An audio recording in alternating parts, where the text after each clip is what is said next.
नमस्कार दोस्तों, चलिए समय हो चला है बिहार के सभी 38 जिलों की आज की ताजा बड़ी महत्वपूर्ण खबरों को जानने का, उनसे अपडेट होने का। पर वीडियो को लाइक कमेंट जरूर करें और हमारी वीडियो को बिहार के किस जिले शहर या गांव से देख रहे हैं कमेंट करके जरूर बताएं। मुख्यमंत्री महिला रोजगार योजना को मिली मंजूरी, हर परिवार की एक महिला को मिलेगी 10,000 रुपए की सहायता। राहुल गांधी तेजस्वी यादव के स्वागत में बैनर और पोस्टर से पटा रहा सरण जिला, कार्यकर्ता का जोश हुआ हाई। बिहार कैबिनेट ने मुख्यमंत्री महिला रोजगार योजना को दी मंजूरी, महिला को मिलेगा रोजगार और आर्थिक मदद। नीतीश सरकार ने डबल कर दी किसान सलाहकार के मानदेय, अब हर महीने मिलेंगे 21,000 रुपए। अंजीर से बढ़ेगा बिहार के किसानों की आमदनी, बिहार सरकार ला रही है जबरदस्त योजना। बिहार की 1500 लड़कियों को मिलेगा मुख्यमंत्री कन्या उद्योग योजना का लाभ, बांका में इंटर पास करने वाले अभ्यर्थियों को मिलेंगे 25-25 हजार रुपये। 28 सितंबर तक होगा आवेदन। बिहार के बाद अब पश्चिम बंगाल में भी एसआईआर का मुद्दा हुआ गर्म, श्री गणेश तैयारी का जोरों पर है, अधिकारियों की भर्ती हुई शुरू। बिहार में मतदाता सूची का वैसे पुनरीक्षण में चुनाव आयोग ने 3 लाख लोगों की नागरिकता संग्रहित मिली है, जिसमें ज्यादातर नेपाल और बांग्लादेश के होने की संभावना है। इन्हीं लोगों को 25 सितंबर तक अपनी नागरिकता प्रमाण करने के लिए दस्तावेज देने होंगे। आयोग ने इन लोगों की पहचान पूर्वी चंपारण, पश्चिमी चंपारण, मधुबनी, किशनगंज, पूर्णिया, कटिहार, अररिया और सुपौल जिले से की गई है।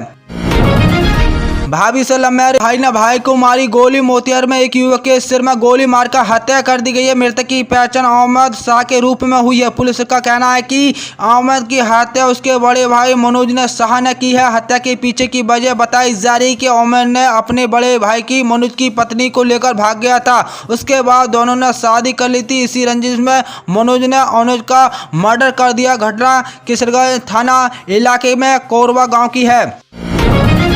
बांका में मुख्यमंत्री कन्या उद्योग योजना से इसी वर्ष इंटर पास करने वाली 1500 लड़कियों को 25-25 हजार रुपये की प्रोत्साहन राशि मिलेगी। इसका लाभ लेने के लिए ऑनलाइन आवेदन होगा। इसी लाभ लेने के लिए इंटर पास की लड़कियों को किसी भी डिवीजन से पास हुआ हो वह भाग ले सकती है। प्रदेश के हर परिवार की एक महिला को रोजगार के लिए 10,000 रुपये की पहली किस्त दी जाएगी। बिहार में मुख्यमंत्री महिला रोजगार योजना की शुरुआत हो गई है। महिला द्वारा रोजगार योजना शुरू करने की 6 महीने के बाद आकलन करते हुए 2 लाख रुपए तक अतिरिक्त सहायता आवश्यकता अनुसार दी जा सकेगी। शुक्रवार को स्पेशल कैबिनेट में इसी प्रस्ताव पर सहमति की मोहर लग गई है। बिहार विधानसभा चुनाव से पहले कांग्रेस नेता राहुल गांधी वोट अधिकार यात्रा कर रहे हैं। ये यात्रा बीजेपी पर वोट चोरी के आरोप पर केंद्रित है। राहुल गांधी ने आरोप लगाया है कि सरकार वोट और राशन कार्ड और जमीन पर कब्जा करने की कोशिश कर रही है। प्रियंका गांधी ने भी इसी मुद्दे पर प्रधानमंत्री मोदी के पीछे के बयान का जिक्र किया है। जम्मू कश्मीर के विष्णु मंदिर में भू संकलन की दर्दनाक घटना में बिहार के समस्तीपुर जिले के 5 लोगों की मौत हो गई है। घटना की जानकारी मिलते ही पूरे क्षेत्र में शोक की लहर दौड़ गई है। मुख्यमंत्री नीतीश कुमार ने इसी दुखद हादसे पर गहरा शोक व्यक्त किया है। शुक्रवार को 29 अगस्त 2025 को जारी शोक संदेश में मुख्यमंत्री ने कहा कि ये घटना अत्यधिक दुर्भाग्यपूर्ण और पीड़ादायक है। उन्होंने ईश्वर से प्रार्थना की है कि वह शोक समेत परिवार को इसी दुख की घड़ी में शक्ति प्रदान करें। वोट अधिकार यात्रा के बीच बिहार के टार्जन से मिले तेजस्वी यादव राजा यादव की फिटनेस से हुए कायल। यूपी बिहार में बिहार टार्जन के नाम से मशहूर राजा यादव से वोट अधिकार यात्रा के दौरान तेजस्वी यादव ने मुलाकात की है। राजा के गृह जनपद पश्चिमी चंपारण में राजा से मिलने पहुंचे। इसी दौरान उन्होंने पुष्प अप भी करके दिखाया। इसी मुलाकात की फोटो तेजस्वी यादव ने एक्स पर पोस्टिंग की है। बिहार विधानसभा चुनाव की तैयारी में सभी दल जुटे हुए हैं। सभी दलों के अपने अपने दावे हैं। एनडीए और महागठबंधन दोनों अपनी सरकार बनाने का दावा कर रहे हैं। इसी बीच टाइम्स नाउ और जेसीबी ओपिनियन पोल का चौंकाने वाला दावा है। ओपिनियन पोल के अनुसार बिहार में फिर से एनडीए की सरकार बन सकती है। प्रधानमंत्री नरेंद्र मोदी ने जापान की 2 दिवसीय यात्रा पर है। टोक्यो में उनका भव्य स्वागत किया गया है। उन्होंने जापानी प्रधानमंत्री शिगेरू इशुआ के साथ भारत जापान आर्थिक मंच में भाग लिया है। पीएम मोदी ने गुरुवार को इशुआ के साथ निमंत्रण पर 15वें भारत जापान वार्षिक शिखर सम्मेलन में हिस्सा लेने पहुंचे हैं। उन्होंने कहा कि भारत में निवेश के लिए ये सबसे अच्छा समय है क्योंकि भारतीय अर्थव्यवस्था तेजी से आगे बढ़ रही है। केंद्र के साथ ही राज्य सरकार की ओर से भी किसानों के लिए कई लाभकारी योजनाएं चलाई जा रही हैं। इस योजना के तहत किसानों को भी खेती, पशुपालन, मछली पालन के लिए भी अनुदान दिया जाता है। इसी कड़ी में राज्य सरकार की ओर से किसानों के मत्स्य पालकों के मच्छी पालकों के लिए भी जल कृषि सौरीकरण के तहत बोरिंग सह सोलर समरसेबल पंप सेट अनुष्ठित योजना शुरू की गई है। इस योजना के मुख्य उद्देश्य ग्रामीण क्षेत्र में मत्स्य पालन को बढ़ावा देना, कृषि रोजगार बढ़ावा और किसानों की आय में इजाफा करना है। इसी योजना के तहत सोलर पंप और बोरिंग की स्थापना पर सरकार 80% तक की सब्सिडी देगी। ये योजना विशेष रूप से इनकी किसानों के लिए फायदेमंद है। राज्यसभा एवं भूमि सुधार विभाग ने हड़ताली संविदा कर्मियों को 30 अगस्त तक की शाम तक काम पर लौटाने का अल्टीमेटम दिया है। इसी समय तक लौट सकते हैं कि जो उनके योगदान पर विचार किया जाएगा। इसके बाद ही यह अवसर नहीं मिलेगा। लेकिन हड़ताल की अवधि में बर्खास्त किए गए संविदा कर्मियों को कोई राहत नहीं मिलेगी। विभाग ने गुरुवार को यह भी साफ कर दिया है कि सभी नियमावलीकरण के संविदा अवधि 60 वर्ष तक करने का कोई भी प्रबंधन नहीं है। राहुल गांधी की बोर्ड अधिकारी आता है कि इसी दौरान पीएम मोदी को गाली देने के इस मामले में शुक्रवार को पटना में बीजेपी और कांग्रेस कार्यकर्ता भिड़ गए। बीजेपी कार्यकर्ता कांग्रेस ऑफिस के बाहर प्रदर्शन के लिए पहुंचे थे। वो राहुल गांधी के खिलाफ नारेबाजी करने लगे थे। थोड़ी देर बाद कांग्रेस कार्यकर्ता ने भी बाहरी नारेबाजी शुरू कर। देखते देखते दोनों पार्टियों के लोग आपस में भिड़ गए। दोनों के बीच लाठी डंडे और ईंट पत्थर चली गई। कई गाड़ियों में तोड़फोड़ हो गई है।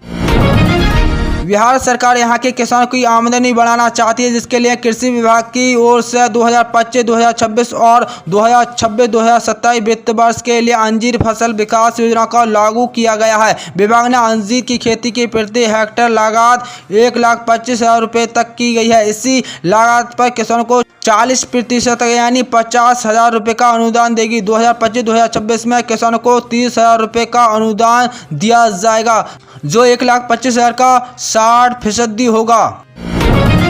बिहार लोक सेवा आयोग ने राज्य के राजकीय पॉलिटेक्निक, राजकीय महिला पॉलिटेक्निक संस्थाओं में विभागीय अध्यक्ष HOD के 218 पदों पर भर्ती का नोटिफिकेशन जारी किया है। यह भर्ती अलग अलग विभाग के लिए भी की जाएंगी। आवेदन शुरू होने के बाद उम्मीदवार ऑफिशियल वेबसाइट bpsc.bihar.gov.in पर जाकर अप्लाई कर सकेंगे। बिहार के वैशाली जिले के भागलपुर में आवास योजना को लेकर विवाद खड़ा हो गया। कररी पंचायत के लोगों ने प्रखंड कार्यालय पर जोरदार प्रदर्शन किया। मामला आवास योजना में नामों के चयन का है। पहले कररी पंचायत में 1306 लोगों के नाम जोड़े गए थे, लेकिन प्रखंड कार्यालय में केवल 130 लोगों का चयन किया गया। इसी खबर के फैलते स्थानीय लोगों के मुखिया के नेतृत्व में प्रखंड कार्यालय में किया गया है। प्रधानमंत्री मोदी और उनकी मां पर की गई आपत्तिजनक टिप्पणी को लेकर हैदराबाद के सांसद और AIMIM के चीफ असदुद्दीन ओवैसी ने नसीहत दी है। उन्होंने कहा है कि राजनीति में विरोध करें, लेकिन शालीनता ना खोएं। दरभंगा में इंडिया गठबंधन के एक कार्यक्रम में पीएम मोदी और उनकी मां पर आपत्तिजनक टिप्पणी की गई है, जिसके बाद देश में राजनीति गर्मा गई है।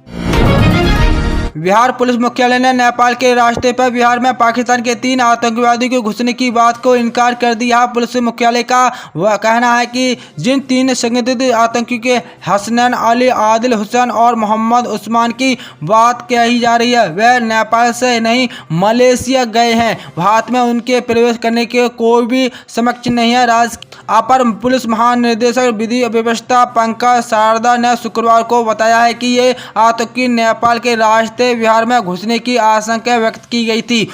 उनके नाम के साथ पासपोर्ट की जानकारी भी साझा की गई थी। बिहार में एनडीए गठबंधन की सीट शेयरिंग को लेकर तस्वीर लगभग साफ हो गई। मुख्यमंत्री नीतीश कुमार के दिल्ली के दौरे के बाद विधानसभा चुनाव में सभी 243 सीटों को लेकर गठबंधन के दलों के बीच अंतिम सहमति बन गई है। सूत्र के मुताबिक जनता दल यूनाइटेड जेडीयू 102 सीटों और भाजपा 101 सीट पर चुनाव लड़ेगी। चिराग पासवान की लोक जनशक्ति पार्टी, रामविलास यानी एलजेपी पार्टी 20 सीट पर, जीतन मांझी की हिंदुस्तान आवाम मोर्चा HAM और उपेंद्र कुशवाहा की राष्ट्रीय लोक मोर्चा RLM को 10-10 सीट मिल सकती हैं। फिलहाल सीटों का बंटवारे को लेकर आधिकारिक घोषणा नहीं की गई है।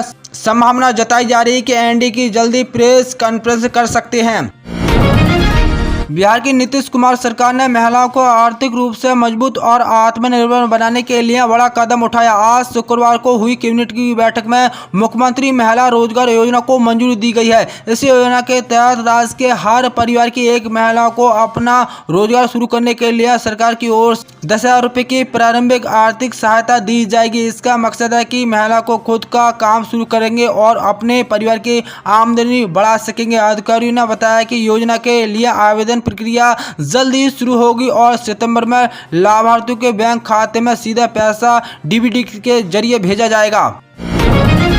बिहार में हीरो एशिया कप का आगाज, पीएम मोदी ने दी बधाई। बिहार के नालंदा में आज से हीरो एशिया कप का मैच टूर्नामेंट का आगाज हुआ है। दोपहर 3 बजे मुख्यमंत्री नीतीश कुमार ने इसका उद्घाटन किया। 3 बजे भारत और चीन के बीच मुकाबला चल रहा। टूर्नामेंट का पहला मैच सुबह 9 बजे शुरू हुआ। पहले मैच में मलेशिया की टीम बांग्लादेश को 4-1 से हरा दिया। खेल मंत्री सुरेंद्र मेहता राजगीर पहुंच गए हैं। जापान ने काजाकिस्तान को 7-0 से मत दे दिया है। पूल बी के मुकाबले में कोरिया और मलेशिया में जीत दर्ज की गई है। कोरिया में चाइनीज ताइपे को 7-0 से मत दी है। 3 बजे भारत और चीन के बीच मुकाबला चल रहा। टूर्नामेंट में कुल 8 टीमें शामिल हैं। बिहार के 32 जिलों में शनिवार को बारिश का येलो अलर्ट है। सीमांचल उत्तरी पश्चिम जिलों में हल्की बारिश हो सकती है। इधर मुंगेर में गंगा खतरे के निशान से ऊपर है। कटाव के चलते दीवार इलाके में सैकड़ों घर डूब चुके हैं। बुधवार रात कुतुलपुर पंचायत के पटोला टोला में 3 पक्के मकान गंगा में समा गए। पटना के दीघा घाट, गांधी घाट और हाथीदह घाट में गंगा के खतरे के निशान को पार कर चुकी है। गंगा घाट और हाथीदह में 2 मीटर ऊपर बह रही है।